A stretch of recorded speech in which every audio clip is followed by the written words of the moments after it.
कर दिया जी चंद्रयान 3 बिल्कुल, मिशन। अगले साल लॉन्च कर तो देंगे। फराज भाई अभी देखें आपके किस तरह दौड़ लगी हुई है, हर अच्छी मतलब कंट्री जो थोड़ी सी स्टैब्लिश है वो कोशिश करती है चांद पे जाएं, रिसर्च करें। क्या वजह है इधर के, क्यों मतलब कि इस पे इतनी रिसर्च हो रही है, आए दिन इतना बिलियन डॉलर का खर्चा किया जा रहा है, क्या वजह है इसकी? देखिए, इंडिया की इसरो स्टार्ट करने की वजह तो कुछ और थी, ठीक है। लेकिन जो नासा का मिशन है या विजन है, वो ये है कि हमने कॉलोनाइज करना है प्लेनेट को, अपने लोगों को दूसरे प्लैनेट्स पर शिफ्ट करना है, हम्म। ठीक है। तो सबसे जो अहम चीज़ है वो मरीख पर हमने कॉलोनीज बनानी है, वहाँ पे सेटलमेंट्स क्रिएट करनी है। उसके लिए ही हम चांद पर जा रहे हैं, क्योंकि चांद एज ए एक स्टॉप हमारे लिए यूज होगा। सारी सप्लाईज और वेस्ट और जो हमारी चीजें हैं वो पहले चांद पर बनेगी, यहाँ से स्पेस क्राफ्ट चांद पर जाया करेंगे, ठीक है। जिस तरह आर्टिमस 1 मिशन, जो रिसेंट लूनर मिशन था नासा का, वो भी उन्होंने कंडक्ट किया है। तो इसलिए ज्यादा जो है मून को फोकस किया जा रहा है, ताकि वहां पर सेटलमेंट क्रिएट की जा सके और फिर वहां से बेस बनाकर फर्दर प्लैनेट्स पे जाया जा सके। जैसे हम मार्शियंस हम बनना चाह रहे हैं, मरीख पर जाना चाह रहे हैं। तो ये बेसिक वजह है वहां पर सैटेलाइट भेजने की।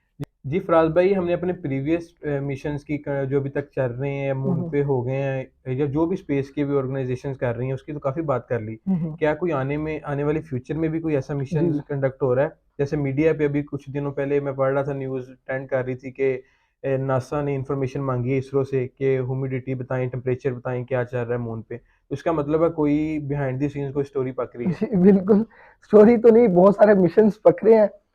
सबसे जो इम्पोर्टेंट नियर फ्यूचर मिशन है आप कह सकते हैं, वो आर्टेमिस 2 मिशन है नासा का, जो कि 2024 में वो लॉन्च करेंगे। अगले साल ही 2024 आ गया। आर्टेमिस 2 मिशन एक ह्यूमन एस्ट्रोनॉट मिशन है, जिसमें एस्ट्रोनॉट स्पेस में जाएंगे, चांद पर जाएंगे, और दुनिया का पहला ब्लैक मैन और दुनिया की पहली वुमेन जो है वो स्पेस में एज ए एस्ट्रोनॉट जाएंगी। और 2024 में दुनिया की पहली वुमेन चांद पर कदम रखेंगी आर्टेमिस 2 मिशन में। और जो आप डाटा की बात कर रहे जी। हैं, अब ये एक इसरो की अचीवमेंट आप कह सकते हैं कि चंद्रयान 3 का जो डाटा उन्होंने कलेक्ट किया है मून पर, क्योंकि जाहिर सी बात है नासा ने भी मून पर जाना है और एस्ट्रोनॉट जाने हैं, वो सबसे क्रूशल मिशन होता है, बिल्कुल। क्योंकि इंसानी जिंदगियां उसमें इन्वॉल्व होती हैं। तो उसका डाटा चंद्रयान 3 का जो भी उन्होंने रिकॉर्डिंग्स ली हैं, जो टेम्परेचर की कैलकुलेशंस ली हैं, ह्यूमिडिटी की कैलकुलेशंस ली हैं, वो नासा के साथ शेयर करेंगे। नासा वालों ने उनसे मांगी है, ठीक है। और वो उनके लिए बहुत इंपॉर्टेंट है, ठीक है। एक देखे ना आप, नासा बिलियंस ऑफ डॉलर्स में वो मिशंस करता है अपने, वही सेम कैलकुलेशंस लेने के लिए, मून की मैपिंग करने के लिए, सॉइल टेस्टिंग के लिए। अब ऑलरेडी अगर इंडिया ने सक्सेसफुली वो कंडक्ट कर ली है, तो इंडिया के डाटा की मांग तो होगी ना, तो जाहिर सी बिल्कुल बात है वो नासा हमसे लेगा। तो इसलिए इंडिया का जो ये स्पेस क्राफ्ट, ये जो स्पेस मिशन हैं, ये बहुत अहमियत के हामिल है, और दुनिया में वो अपना नाम बना चुके हैं ऑलरेडी। मतलब इंडिया ने प्रूव किया है कि इंडिया को तो इससे फायदा हुआ हुआ है, मतलब जी वो जी। बाकियों के लिए भी अभी फायदेमंद है ये चीज। जी बिल्कुल, बाकी अब देखें, चंद्रयान सिर्फ हम चंद्रयान, क्योंकि वो काफी फेमस हो चुका था, चंद्रयान ही सिर्फ उनका मिशन नहीं है। चंद्रयान के कुछ ही अरसे बाद उन्होंने आदित्य L1 मिशन जी। अपना जो लॉन्च किया है। बेशक ये ज्यादा ट्रेंडिंग पे नहीं, लोगों को इतना हाँ पता जी, नहीं है इसके इसका बारे में। इतना पता नहीं है। वो बेसिकली इन ट्रांजिट है वो प्रोसेस। जैसे हम प्रोडक्ट कोई ऑर्डर करते हैं ना, तो वो आते आते हमारे पास आती है, इन ट्रांजिट होती है। जी। तो वो इन ट्रांजिट है।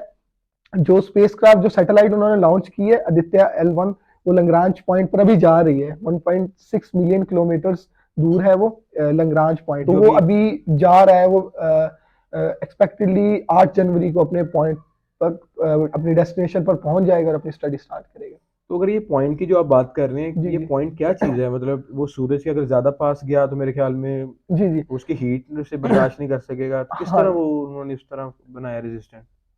हीट, देखिए L1 पॉइंट बेसिकली एक 4 से 5 ऐसे पॉइंट हैं हमारे और सूरज के दरमियान, हम्म। जहां पर सूरज की और हमारी जो अर्थ की ग्रेविटी है ना, वो अट्रैक्ट और रिपल्शन और attraction, as a magnet work हाँ कर रही एज है। ए मैग्नेट, वो आप मैग्नेट की तरह कह हम्म। सकते हैं कि वहां पर रिपल्शन और अट्रैक्शन हम्म।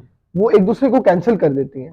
तो अगर लंग्रांज पॉइंट पर L1 या L2 पॉइंट पर कोई चीज या सैटेलाइट हम करते हैं ना, तो उसको पावर नहीं लगानी पड़ती। सूरज की जो सूरज और अर्थ के दरमियान जो अट्रैक्शन और रिपल्शन से ना, वो वहां पर आप समझ लीजिए एक पार्किंग स्पॉट के तौर पर वो पॉइंट काम करता है। और वहां पर आप सैटेलाइट को पहुंचाकर सैटेलाइट वहां से फिर उस पॉइंट से अपनी स्टडी कर सकती है बगैर फ्यूल के। जैसे आप, हाँ बिल्कुल, फ्यूल के बगैर, फ्यूल, क्योंकि हाँ एज ए जी। पार्क हो गया उधर, हाँ वो हाँ, इंफॉर्मेशन नीचे आएगी। वो अपनी मैपिंग और वो सारी चीजें वो कर सकती है।